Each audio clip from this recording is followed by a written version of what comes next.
Hello दोस्तों, स्वागत है आपको हमारे नए यूट्यूब चैनल यस के डी फार्मेसी में। एग्ज़ाम के पर्पज़ से अगर देखा जाए तो ग्लाइकोजन मेटाबॉलिज्म भी बहुत ज़्यादा इंपॉर्टेंट है, जिस तरह से टीसीए साइकिल और ग्लाइकोलाइसिस था। ठीक है, ये जो ग्लाइकोजन मेटाबॉलिज्म है, ये मेटाबॉलिज्म ऑफ कार्बोहाइड्रेट, जो कि बायोकेमिस्ट्री का जो 13वां चैप्टर है उसका ये टॉपिक है। आज हम लोग इसी टॉपिक को कवर करेंगे। तो चलिए शुरुआत करते हैं। सबसे पहले हम लोग जान लेते हैं ग्लाइकोजन होता क्या है। तो ग्लाइकोजन जो है ये ग्लूकोज का स्टोरेज फॉर्म होता है, जो कि एनिमल में भी होता है और ह्यूमन में भी होता है। और जो पौधे में जो स्टोरेज फॉर्म होता है वो स्टार्च में होता है। ठीक है, और ये जो ग्लाइकोजन होता है ये हाईली ब्रांच्ड पॉलीसेकेराइड्स होते हैं। इसमें जैसे मान लीजिए पॉलीमर लगा है, अब यहाँ से एक और ब्रांच निकल जाता है, इसके भी 6 से 10 पॉलीमर रह सकते हैं। मतलब ये पॉलीसेकेराइड्स हैं। इसका स्टोरेज कहाँ होता है? मेनली स्टोरेज फॉर्म तो होता है ग्लूकोज का, लेकिन ये मेनली होता कहाँ है? तो लीवर में 6 से 8% होता है। ठीक है, जैसे मान लीजिए 90 to 110 ग्राम। मसल्स में आपका 102% होता है। मान लीजिए जैसे 250 ग्राम होता है मसल्स में। ठीक है, जैसे बाइसेप्स हुआ, ये सब मसल्स के पास आपका 102% यहाँ पर ग्लूकोज का स्टोरेज फॉर्म होता है। ठीक है, अब इसका हम लोग फंक्शन देख लेते हैं कि इसका क्या क्या इसके फंक्शंस है। तो ये क्या करता है, ग्लाइकोजन हमारे जो ग्लूकोज लेवल है उसको मेंटेन करता है और हमारे मसल्स को फ्यूल की तरह सर्व करता है। फ्यूल की तरह मतलब मसल्स को जब जब एटीपी की ज़रूरत पड़ेगी तब तब ये एटीपी को रिलीज़ करके एटीपी मसल्स को देगा अपना वर्क करने के लिए।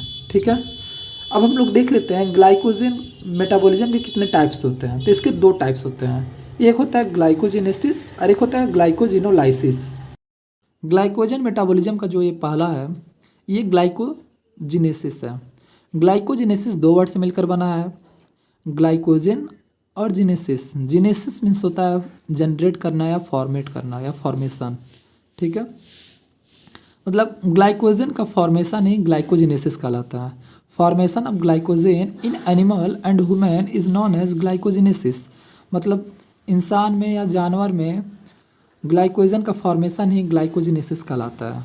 ठीक है, ये हमारे जो सेल्स हैं, सेल्स के अंदर जो साइटोसोल पाए जाते हैं या साइटोप्लाज्म, उसके अंदर ये पाया जाता है ग्लाइकोजिनेसिस।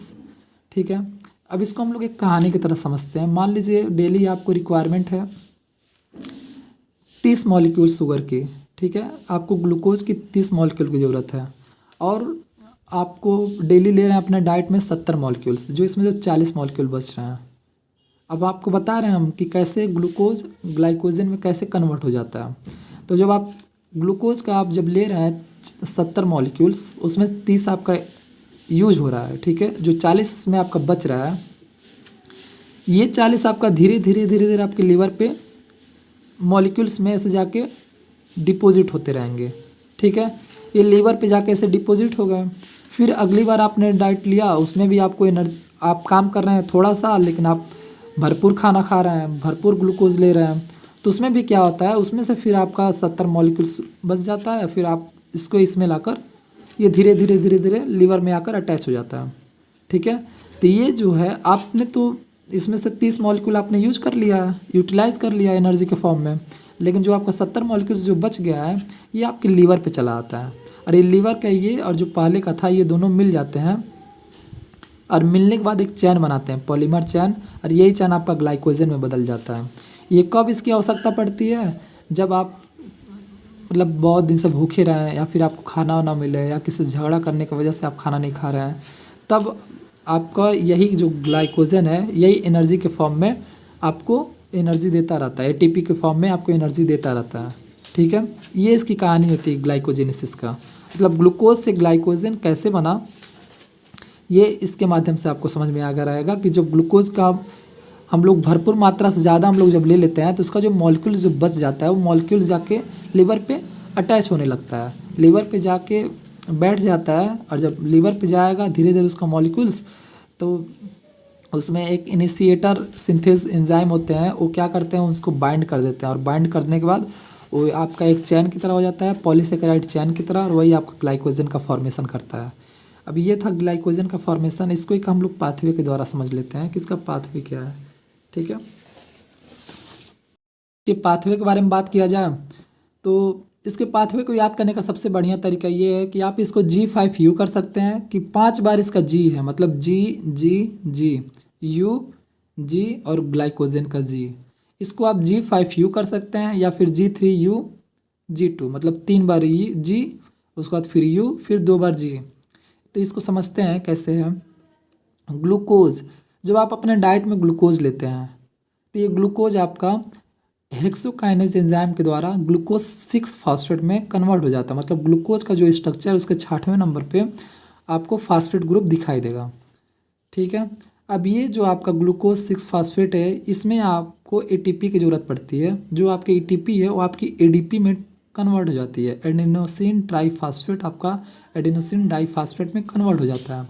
ये ग्लूकोज 6 फास्फेट आपका फिर कन्वर्ट हो जाता है ग्लूकोज 1 फास्फेट पे, मतलब ये जो फास्फेट ग्रुप आपका 6वें नंबर पे था ये अब ग्लूकोज के पहले नंबर पे चला जाता है in the presence of phosphoglucomutase enzyme के द्वारा। ये जो फास्फोग्लूकोम्यूटेज एंजाइम अगर आपको याद नहीं हो रहा है तो ये फास्फेट्स का जो ये लास्ट का 2 वर्ड छोड़ के ये जितना वर्ड है इसको मिला लीजिए और ग्लूको, इन दोनों को मिला के या फास्फोग्लूको बना लीजिए और म्यूटेज, काइनेज के बाद हमेशा म्यूटेज आता है। ठीक है, फास्फोग्लूकोम्यूटेज एंजाइम के द्वारा जो ग्लूकोज 1 फास्फेट है ये यूडीपी ग्लूकोज में कन्वर्ट हो जाता है। यूडीपी का मतलब होता है यूरिनिडीन डाईफास्फेट ग्लूकोज। ठीक है, glucose 1 phosphate in the presence of UDP glucose pyrophosphorylase enzyme के द्वारा यूडीपी ग्लूकोज में कन्वर्ट हो जाता है। इसको इसमें कन्वर्ट करने के लिए यूटीपी की ज़रूरत पड़ती है। यूटीपी का मतलब होता है यूरिडीन ट्राईफास्फेट ग्लूकोज और पीपीआई का मतलब होता है पायरोफॉस्फेट। ठीक है, अब ये जब यूडीपी ग्लूकोज में जब कन्वर्ट हो जाता है तब ये यहाँ पे ग्लाइकोजन इनिशिएटर सिंथेज का यूज होता है, जो मैंने अभी आपको कुछ टाइम पहले बताया कि ये क्या करता है, जो बिखरे मॉलिक्यूल्स लाते हैं उसको इकट्ठा कर लेता है और उसको ग्लाइकोजन प्राइमर में बदल देता है। जब ये ग्लाइकोजन प्राइमर आपका बन जाता है तो वहाँ पर ग्लाइकोजन सिंथेसिस एंजाइम के द्वारा ये ग्लाइकोजन में कन्वर्ट हो जाता है। ठीक है, ये था इसका पैथवे। अब हम लोग इसको समझते हैं कैसे इसको याद करेंगे। एक ट्रिक है, हे पार्थ यूं ही गाना गाओ, हे पार्थ यूं ही गाना गाओ, जिसमें महाभारत में जो पार्थ हैं उसी को ये रिलेट कर रहा है। हे पार्थ यूं ही गाना गाओ, मतलब HPUGG, मतलब HPUGG। अब आपको क्या करना है, हे से हेक्सोकाइनेज, पार्थ से फास्फोग्लूकोम्यूटेज, यूं ही से यूडीपी ग्लूकोज फास्फोरिलेज, गाना सा हो जाएगा आपका ग्लाइकोजन, और जो गाओ वर्ड है इससे आपका हो जाएगा ग्लाइकोजन सिंथेज। ठीक है, आई होप आप लोगों के पैथवे आप लोगों को समझ में आया रहेगा। अब हम लोग ग्लाइकोजिनोलाइसिस पढ़ लेते हैं कि ग्लाइकोजिनोलाइसिस क्या है। ये इसका दूसरा टाइप्स है। इसमें क्या होता है, जो आपका ये जो ग्लूकोज बन चुका है, ग्लाइकोजन जो आपका बन चुका है, जस्ट इसी का अपोजिट होता है। मतलब अब आपको कभी कभी ऐसा होता है कि आपके घर में खाना नहीं रहता है या फिर किसी कारणवश अब आप खाना नहीं खा रहे हैं 2-3 दिन से या फिर कितने भी टाइम से, तो आपकी बॉडी को तो काम करने के लिए उतना ही चाहिए, उतनी ही एनर्जी चाहिए। तो बॉडी को काम करने के लिए उतनी एनर्जी कहाँ से मिलती है, तो ग्लाइकोजन से मिलती है। ये जो ग्लाइकोजन है ये वापस से ग्लूकोज में टूट जाता है। मतलब इसका मतलब क्या है, ग्लाइकोजन का break down, glycogenolysis, glycogen lysis में होता है ब्रेक डाउन, मतलब ग्लाइकोजन का ही टूटना ग्लाइकोजिनोलाइसिस कहलाता है। इसमें क्या है, इसका डिफिनेशन एक बार अच्छे से देख लेते हैं। Break down of glycogen in the form of glucose is known as glycogenolysis in animal and human. ठीक है, और इसमें जब प्लांट की बात आती है तो प्लांट में जो स्टोरेज फॉर्म होता है वो स्टार्च के रूप में होता है। इसका पैथवे हम लोग देख लेते हैं और जस्ट उसी का अपोजिट है। सबसे पहले हम लोग ग्लाइकोजन लाए, तो ग्लाइकोजन को अब ग्लाइकोजन 1 फास्फेट, मतलब ग्लाइकोजन को ग्लूकोज का जब स्ट्रक्चर बना रहे हैं तो उसके फास्फेट ग्रुप को पहले नंबर पे डाल देना है, पहले नंबर पे डाल देना है। तो इसमें जो एंजाइम जो वर्क करता है उसका नाम है ग्लाइकोजन फास्फोरिलेज एंजाइम। ग्लाइकोजन फास्फोरिलेज एंजाइम क्या करता है, ग्लाइकोजन को ग्लूकोज 1 फास्फेट में कन्वर्ट कर देता है। जब ये ग्लूकोज 1 फास्फेट में जब कन्वर्ट हो जाता है तब ये यहाँ पे मतलब फास्फोग्लूकोम्यूटेज एंजाइम के द्वारा आपका ग्लूकोज 6 फास्फेट में कन्वर्ट हो जाता है। और जब आपको ग्लूकोज 6 फास्फेट में कन्वर्ट हो जाता है तो फिर ग्लूकोज 6 फास्फोटेज, मतलब इसी के आगे आपको एज लगा देना है, ये आपका डायरेक्ट ग्लूकोज में आपका कन्वर्ट कर देता है। और ये सारी जितनी भी प्रक्रिया होती हैं सब आपके लीवर में होती है, मतलब ग्लाइकोजिनोलाइसिस की जितनी भी प्रक्रिया होती हैं सब आपके लीवर में होती है। अगर आपको वीडियो पसंद आ रहा है तो हमारे इस वीडियो को लाइक करें और हमारे चैनल को सब्सक्राइब करें। मिलते हैं नेक्स्ट वीडियो में। Thank you.